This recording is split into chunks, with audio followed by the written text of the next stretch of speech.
سبحانك لا علم لنا إلا ما علمتنا. أعزائي طلاب الصف الخامس الابتدائي، أهلا وسهلا بكم من كتاب سلاح التلميذ. هنحل صفحة 140 التقييم الثاني. تعالوا بينا نبدأ. بيقول أي الجمل التالية يمكن استخدامها للتحقق من عملية القسمة المقابلة. طبعا هنضرب ال 23 في 60 ونزود عليهم الخمسة. 23 في 60 زائد 5 يبقى الإجابة رقم ج. السؤال الثاني بيقول لي 234 قسمة 18 بيساوي 10 زائد كام؟ ال 234 على 18 الناتج كله 13. طب هو كتب 10 يبقى فاضل كام؟ 3 عشان تبقى 13، يبقى دي 3. السؤال التالت بيقول لي باقي قسمة 218 قسمة 7، عايز يعرف الباقي، فاحنا لازم نقسمها طبعا. هي صغيرة يعني مهياش كبيرة. 21 على 7 فعل 3، 8 على 7 فعل 1، يبقى الباقي 1. السؤال الرابع بيقول لي إذا كان حاصل المسألة ديت بيساوي 9152 فإن، طبعا دي مكتوبة ودي مكتوبة، يبقى فاضل كام؟ 352. السؤال الخامس بيقول لي مسألة القسمة التي تكافئ مسألة الضرب. طيب هو ال 4500 دي هتبقى أكبر واحدة فيهم، دي طبعا لا، لأن دي طرح. 4500 على 36 يساوي أيوه هي دي. السؤال السادس بيقول لي 1498 قسمة 17 هل هي فيها باقي ولا ثالثة؟ طب أنا ممكن أتأكد بالآلة الحاسبة. 1498 على 17 طبعا فيها باقي، لازم يكون فيها باقي.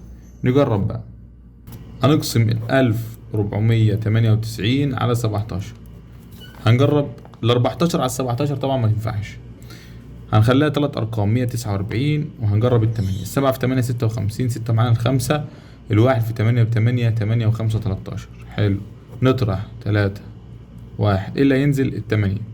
138 هنجرب التمانية برضه. التمانية كانت مديانا كام؟ 136. يبقى الباقي كام؟ 2. يبقى الإجابة 88 والباقي 2. 88 والباقي 2. ممتاز. السؤال السابع بيقول لي 6118 على 19، طبعا هنقسمها بالآلة الحاسبة. 322. السؤال الثامن عايز يعرف المقسوم كام. هنضرب دول في بعض. 91 في 25 طلع 2275.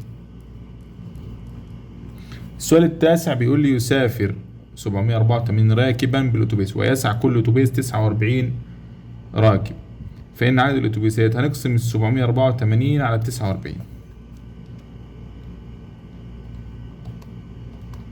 طلع الناتج 16، يبقى الإجابة 16.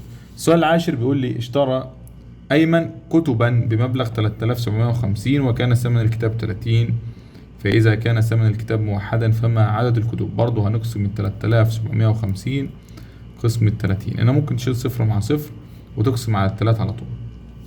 نحلها بالخوارزمية بقى المرة دي لأن هي سهلة. فالواحد اللي هينزل مين؟ 7 على 3 فعل 2، الباقي 1 اللي هينزل 5 15 على 3 فعل 5 125. دي سهلة دي. طيب وزع مازن مبلغ 1395 على 31، يبقى 1395 على 31. طيب هنقسمها على طول لأن ديت إيه عشان وقت الفيديو. طلعت 45، يبقى الإجابة 45 جنيها. السؤال 12 والأخير معانا بيقول لي أنتج أحد المصانع 11580 قطعة حلوى في اليوم الأول، باع منها 5750، وفي اليوم الثاني باع منها 3680. ما عدد القطع الحلوى المتبقية؟ طيب هنجمع الاتنين دول مع بعض. 5750 زائد 3680 صفر. 5 و8 13، 3 معانا الواحد، 7 و7 14، 4 معانا الواحد، 4 و5 9. يعني هو باع 9430 قطعة. هنطرح بقى اللي هو اللي أنتجه كله ناقص اللي هو باعه، يعني نطرح 11580 ناقص اللي هو باعه اللي هم 9430. صفر. 8 ناقص 3 5، 5 ناقص 4 1، 11 ناقص 9 2، يعني الباقي 2150. كده نكون حلينا صفحة 140. طبعا صفحة مهمة جدا جدا. ما تنسوش تعملوا لايك للفيديو واشتراك للقناة، وانتظروا باقي حل كتاب سلاح التلميذ للصف الخامس الابتدائي الترم الأول 2024. والسلام عليكم ورحمة الله وبركاته.